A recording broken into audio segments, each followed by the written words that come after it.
Bien-aimés dans les Seigneurs, j'ai béni les Seigneurs pour ces messages sur la réclamation, ces messages qui a édifié beaucoup de personnes, et nous continuons notre seconde partie. Nous allons continuer sur la réclamation, mais nous allons aborder beaucoup plus les points de la responsabilité de l'homme sur la réclamation. Donc je souligne, nous allons aborder sur la responsabilité de l'homme en ce qui concerne la réclamation. Donc j'aimerais que vous me suivez avec beaucoup d'attention. Nous allons prier. Éternel notre Père, nous te disons merci pour ces moments de gloire que tu nous accordes. Nous te prions, Seigneur Dieu, d'ouvrir l'intelligence de chacun de nous apporter la connaissance et de briser l'ignorance et de nous amener à nous appliquer à la révélation de ta parole afin que nous vivions une vie de victoire au nom de Jésus. Amen. La Bible nous dit, bien-aimé, ce qu'un homme aura sémé, il les moissonnera. Donc ça veut dire que par là, le Seigneur est en train de mettre l'homme face à ses responsabilités.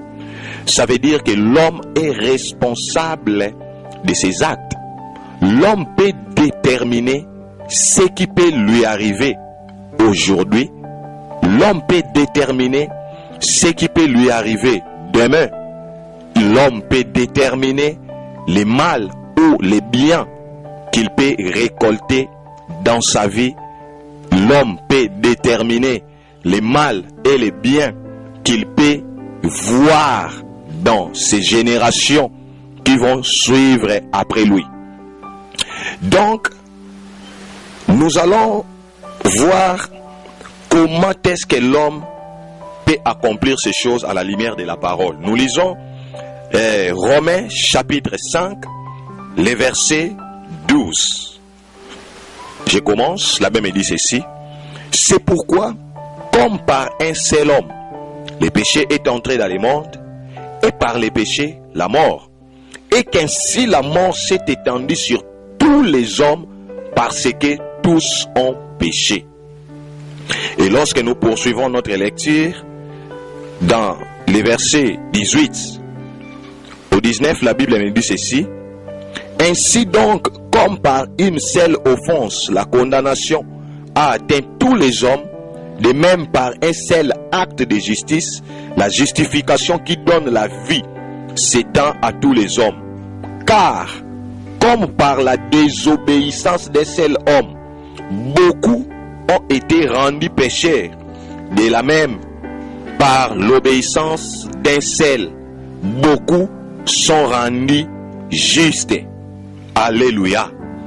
Bien-aimé, ici, la Bible nous parle de quelque chose. On place toujours l'homme face à sa responsabilité. Donc ça veut dire que c'est que les actes que nous posons aujourd'hui n'aura pas seulement des répercussions sur nous, mais aura des répercussions sur des générations futures. Ce que nous faisons aujourd'hui, nous ne moissonnerons pas seulement le fruit aujourd'hui, mais les fruits nous en moissonnerons même dans les siècles et les générations à venir. Voyez-vous, dans Romains chapitre 5, verset 12, on nous parle d'un seul homme. À cause de cet homme, le péché a atteint toute l'humanité.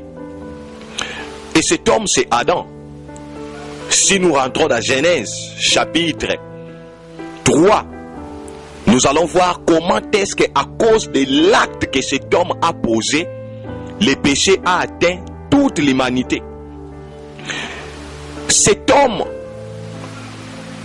poussé par sa propre convoitise,